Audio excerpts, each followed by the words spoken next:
Hi and welcome to Rockin The Planet. I'm Shane. I'm so glad you could join me here tonight to help celebrate more of the wealth, the great wealth of New Zealand musical talent. This week, live in our RTP studios, I'm joined by one of New Zealand's finest singers who I believe has stood in the shadow of others for far too long, Hamilton-based Leon Wharekura. Then we'll catch up with Bruce Sontgen, the legendary frontman of 60s and 70s bands Tom Thumb and Highway. Before we meet my VIP guests, let's see who has been rocking the planet this week. Well, Ozzy Osbourne is still rocking the boat. He's still in his wife Sharon's bad books, but she is considering forgiving Ozzy for his sordid affair with the family hairdresser. He recently caused Sharon to see red when he was interviewed for a breakfast television show. He said, quote, "After 36 years together, you sometimes fall off the horse and you have to get back on." Sharon took the remark personally and took umbrage at being referred to as a horse. She said, "Yes, I may be going to forgive him, but he's been a dirty dog and I'm going to make him pay for it." Big time. Well, I can't wait for the next intriguing episode. But now it's time to meet my first Rockin' the Planet VIP this evening, and I am so pleased to welcome Mr. Leon Wharekura. Hi, Did Chief. I get that right, man? Absolutely, bro. All right, yeah. Good to see Leon, you. you're looking well, man. I haven't seen you for quite some time, and you've just blossomed. Oh. What's happening? Blossomed that way. Yeah, no, God, please. No, that way. It's good to see you, bro. Now, Leon, career-wise, you've done amazing things since I last saw you. You sang at my club way back in Rosie's in Panmure when it was, I'm talking about the 90s, around about late 80s, early 90s. Oh yeah, I remember the leotards and the the acts you would do, Okay. jumping high and Okay. Oh, yeah, yeah. I lots of can't jump energy. that high now, I can No? tell you. But you were just a fan. You had this voice that I heard, and I just fell in love with it straight away. And you've come to fruition now. Your career really started with people like Billy T. James. May I mention him? He's a lovely, wonderful man. Absolutely. Billy was my first opportunity into the professional world of music. Yeah. And what a ride. I was this young, naive kid who just wanted to be a singer.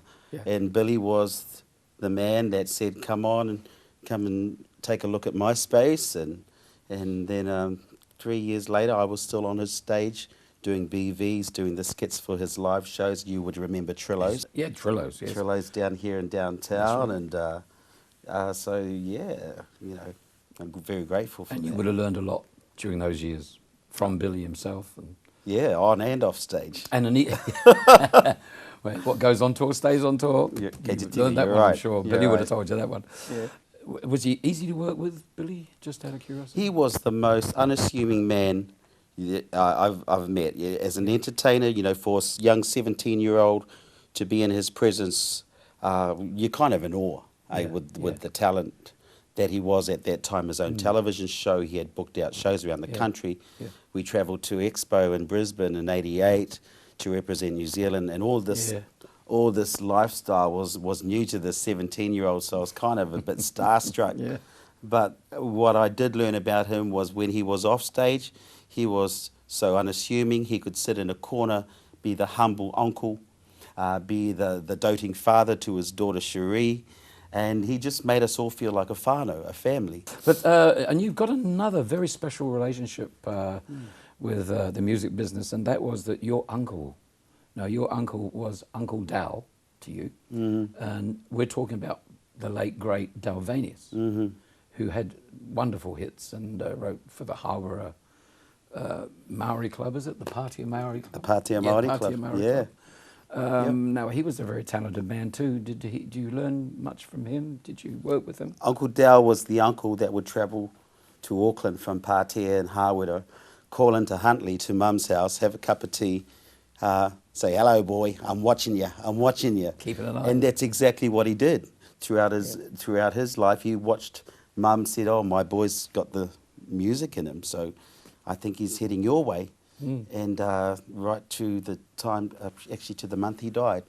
Okay. He was that force in my life that taught me so many things, so many lessons.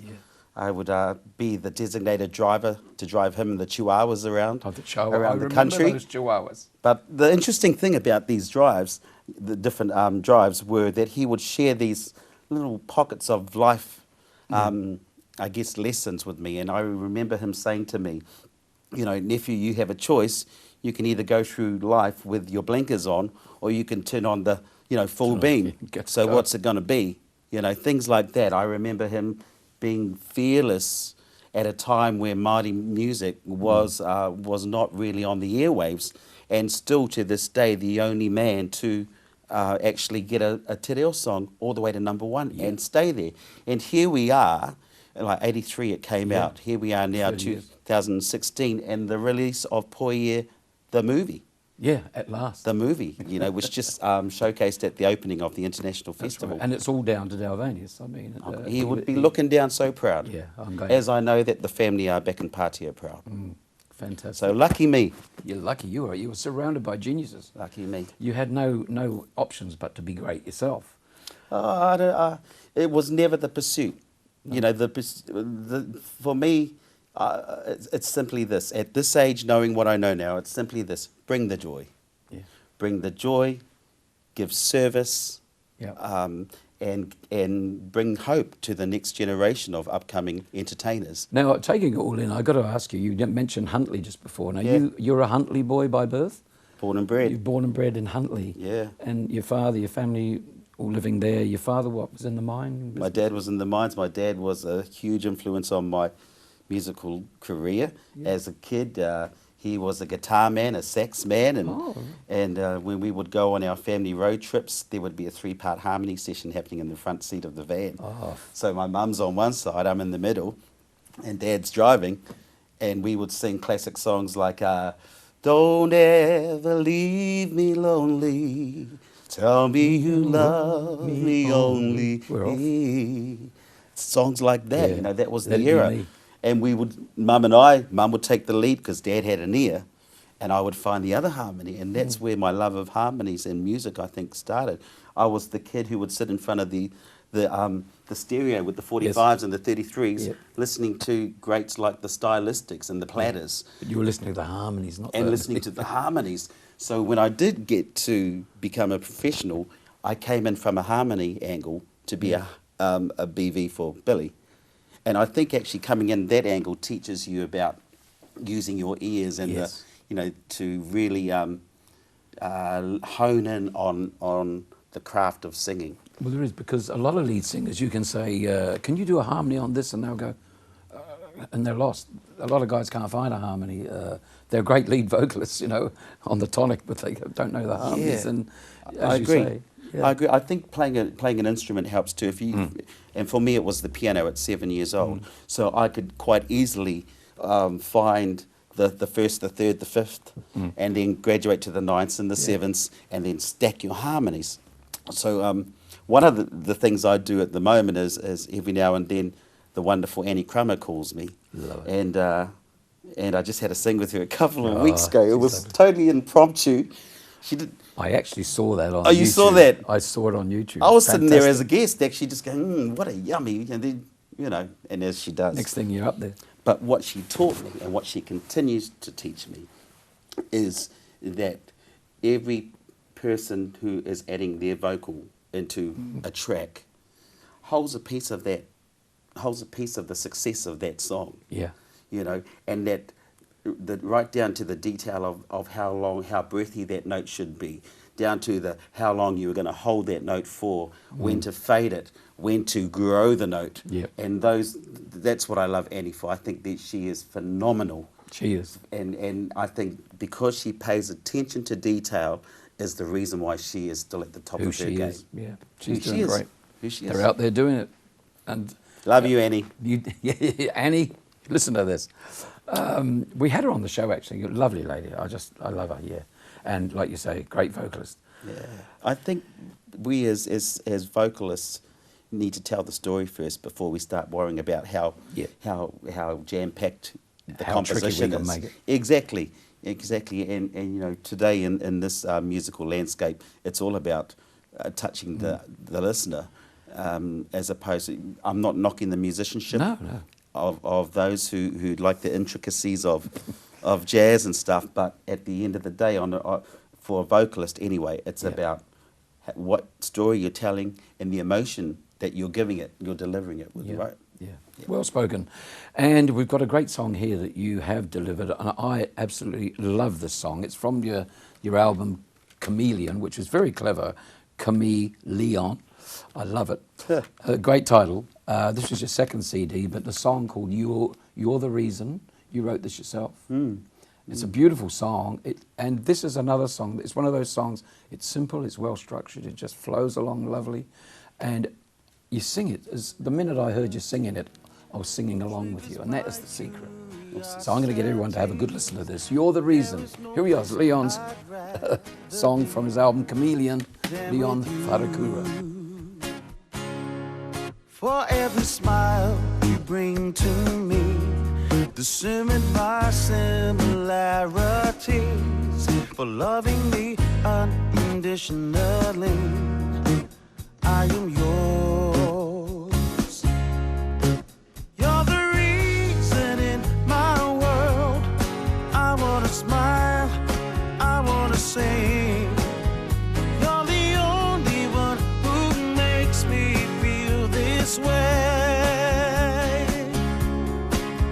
You're the reason I go away to make my days worth living for. You're the reason in my world.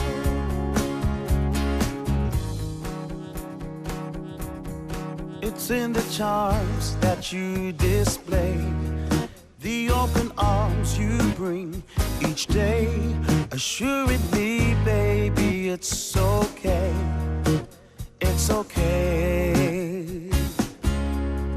It's 'cause you speak to me so kind, with loving words you ease my mind.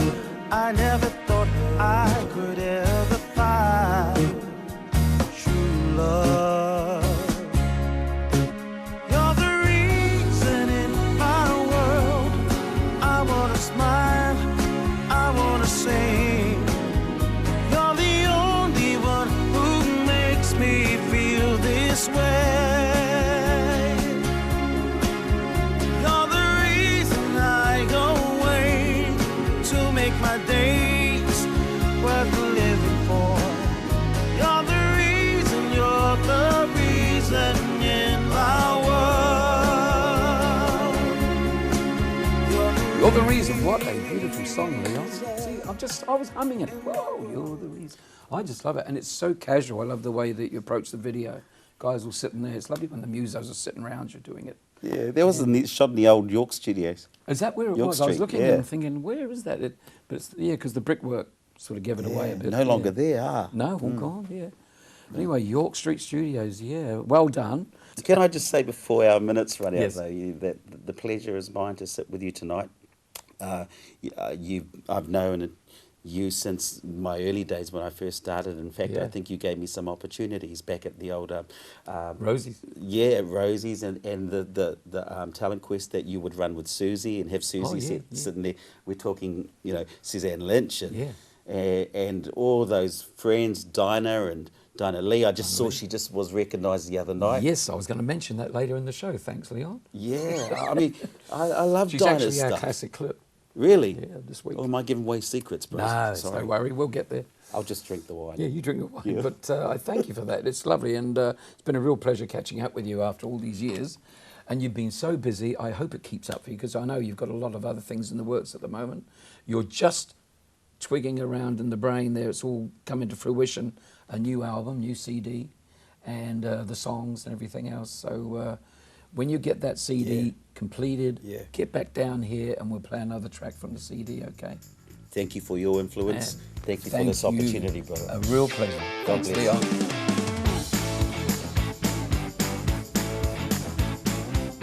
Welcome back to Rockin the Planet. Yes, I'm Shane, and I'm with my special guest, Mr. Bruce Sontgen. But first, it's time to jazz it up every single Tuesday at the Point Chef RSA, starting at 7 p.m. next Tuesday, August the 9th, the Auckland Jazz and Blues Club are presenting from Australia the Tony Swain Band. $5 members, $15 non-members, so well worth joining the Auckland Jazz and Blues Club, Point Chev RSA. Tony Swain, it's her only Auckland gig, so don't miss it. That sounds like a great Tuesday night to me. Be there, or sorry, they're saying be square. Anyway, the Auckland Jazz and Blues Club, can't go wrong, every Tuesday night. Now it's time to meet my next VIP, very special guest, VIS. Anyway, good to have you here, Mr. Bruce Sontgen, one of New Zealand's leading frontmen of the 60s and the 70s, and still singing up a storm, man. It's great to have you here, Bruce. Of course, Bruce, you were with some of the greatest bands that New Zealand ever had. You had the Tom Thumb band. Wellingtonians would remember you with a lot of fondness and close to the heart. That's right, yeah. You guys certainly did it down there. What were the other bands? Highway? Highway. The Layabout? Highway, we were the first band to get Elizabethan Arts Council grant to two of the New Zealand universities. Okay, and this is when they had the circuit on the universities, yeah. Then we toured right through New Zealand universities. Yeah. And did concerts at that stage, and everyone was just sitting down and listening. No dancing or anything like that. Well, I remember it was like those Radio Hauraki, they had those Buckerhead concerts at His Majesty's Theatre. A lot of people remember that in Auckland. Yeah. And it was all seated, and you had these great bands every Sunday. Buckerhead. Well, I missed out on that because I was in Wellington. Oh, yeah, of course. You were doing the university circuit. Yeah, right, yeah. But Wellington was a real happening scene then. This is what we're talking about, 1960, 69, 68? Yeah, 69, 70. Yeah, because I used to go down to record there quite a bit at that stage. At EMI At Records. EMI Studios, and you guys with Peter were... Dawkins, yeah. Peter Dawkins, who was producing your records as well. Yeah. Rick come up to me one time and he said to me, Peter Dawkins has played me this fantastic song. I know it's going to be a big hit, you know. And he said, Peter's going to give it to Shane, you know. And that was when we heard about St. Paul. Okay. You know, like we heard that you were going to record that before you recorded it. Yeah, apparently, yeah, because there was a lot... Well, we're all friends. Rick told me all about it, yeah. I can remember when I played you the record, you said to me, this is a classic, you said, it's great to get stoned to. That was the era. That was the era. Yeah, right. But, we had some great times. A lot of our audiences were like that. Yeah, I think everyone was out there. And in Australia as well. Pretty wild times, weren't they? In Australia. I mean, you had your fair share of wild times at that stage. Oh, yeah. You know, you were a front man. You were very, very popular. When Highway finished, I was in Melbourne. I got a letter from David Wright in England, and he said to me, I played the Highway album to this early manager of David Bowie, you know, and he's really interested in your voice, and he wants you to come to England, you know. And I said, well, at the moment I'm broke, so can you send me a fare over, and I'll fly over there, you know. And he wouldn't cough up the money, so that went lost. Another starving musician missed out, yeah. But at the same time, Kevin Borich was up in Sydney and he wanted me to join the Lardy-Dars. And that would have been a great gig. Yeah, well, what happened was I wanted to come back to New Zealand, and eventually I went back to EMI Records in Wellington, and I was there one day in the warehouse, and in comes Kevin Borich with Roger Davies. Yep. You know, and Roger Davies at that stage was running the Sunshine Agency in Sydney, you know, who Kevin was working with. And Roger said Which was the agency that got you all the work and the gigs. Yeah. Sunshine Agency. I worked for them myself over there. Yeah. And Roger said, look, come back to Sydney and do a solo album with us, and you can pick all the session musicians you want, and you can write the stuff, you know, because we were writing it in Highway.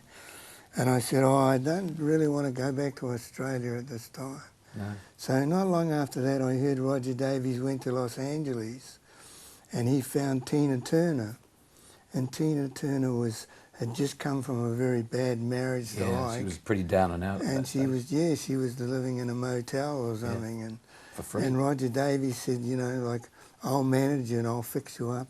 And he flew her to London. Yeah. You know. Is Roger Davies around now? Do you know? Yeah. Well, he looked after Joe Cocker for years. Yeah, he did. Yeah. And He brought all these probably stars.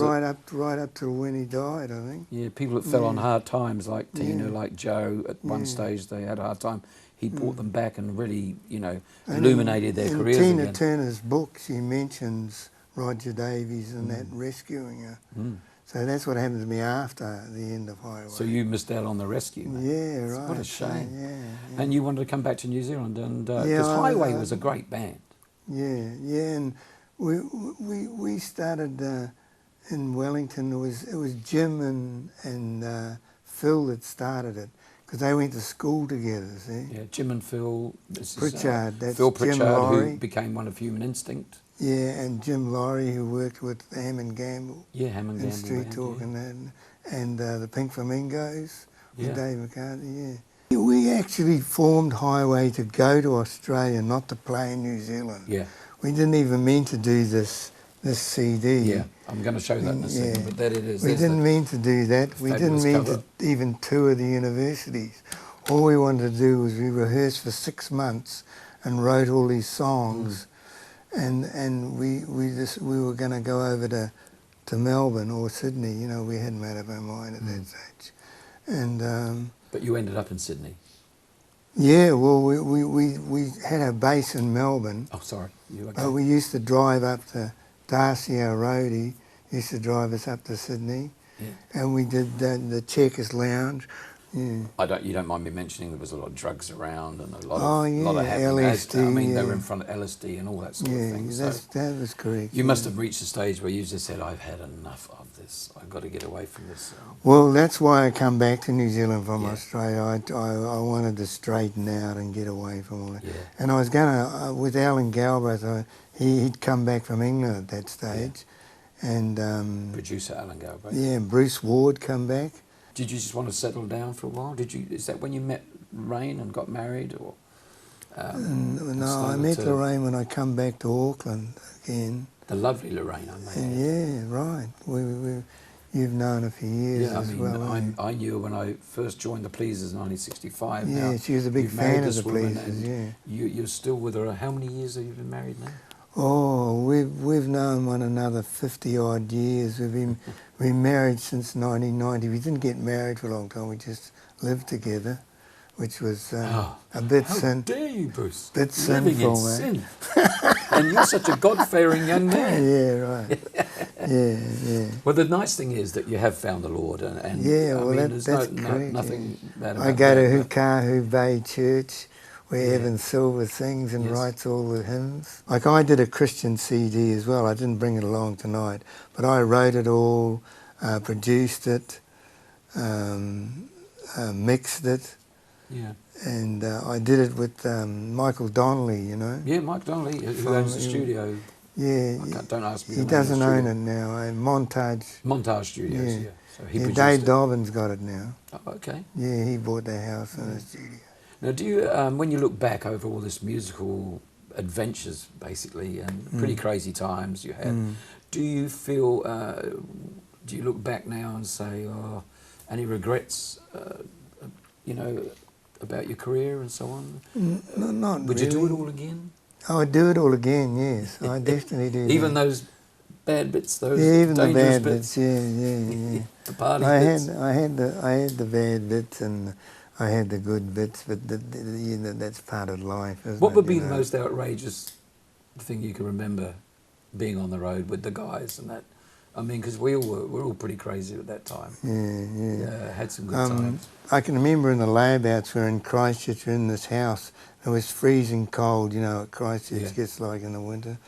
So, and Tim Piper was with us. He'd just joined the layabouts from the stage door in Christchurch. Yeah, where he used great to club. play. We played there in the layabouts too.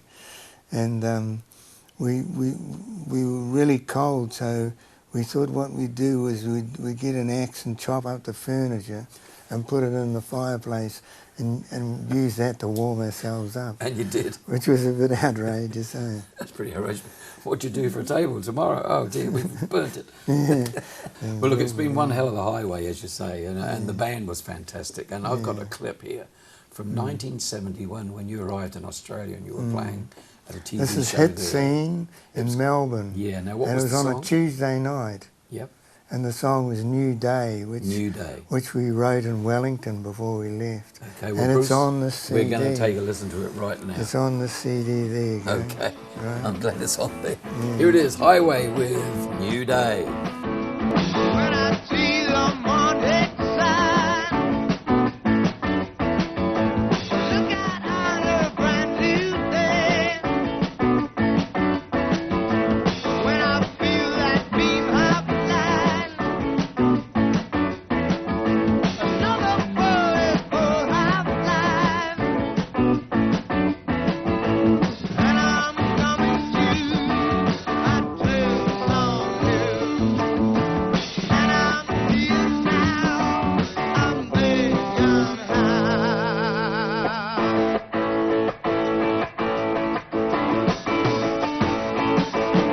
When I see that tree out there, I know that I am really there.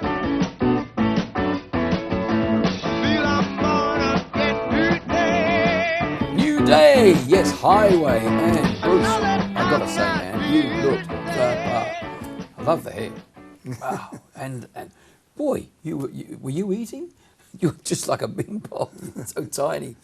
But weren't we all in those days? Like all great musos, Bruce, just the same. You want to make music like that, you've got to get along to the Music Education Centre. Now's your chance, the Music Education Centre. It offers lessons for people of all ages, child or adult, it doesn't matter. The Music Education Centre have centres right across Auckland, and they are happy to help you choose whatever instrument suits you. Give them a call right away on 0800 893939 and start making your own music. The Music Education Centre. You learnt the hard way. That's right. Yeah, you didn't go to the Music Education Centre. No. But what the hell, man. You God did a great bless you, job, and it's brother, been a right. pleasure catching up with you. Yeah, God bless you, brother. We've got to do it some more. I'd say a little social outing would be in order for you and I, Yeah, and Lorraine. Yeah. Yeah, be great, mate. We'd We'd get out love there and that, have a little mate. party Yeah. and Yeah. enjoy ourselves, just like old rock and rollers should. Old rockers never die, and you're one of them that ain't going anywhere. No, You're going to be around a long time, mate. You've got the Lord on your side. Yeah, God bless you, brother. Thank you, mate.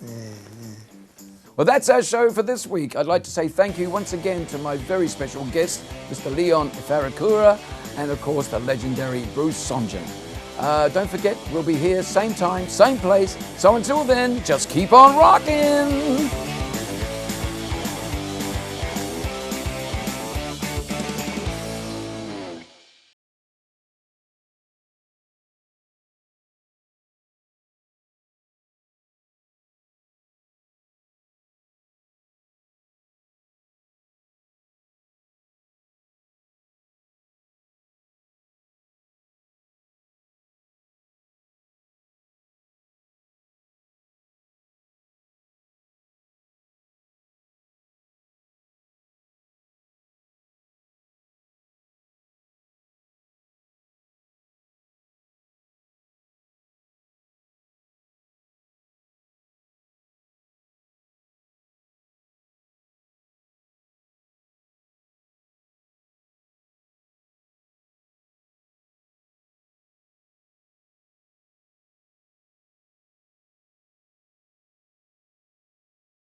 You are the personality who triggers my curiosities.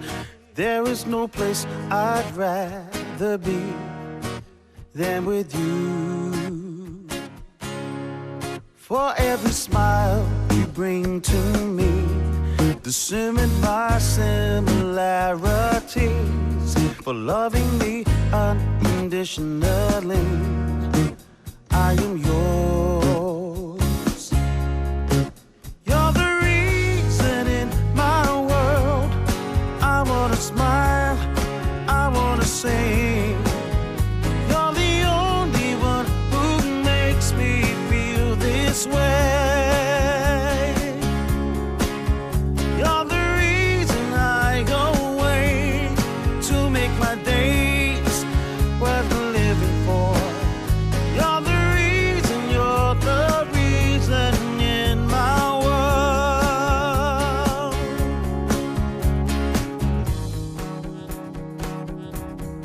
It's in the charms that you display, the open arms you bring each day, assuring me, baby, it's okay, it's okay.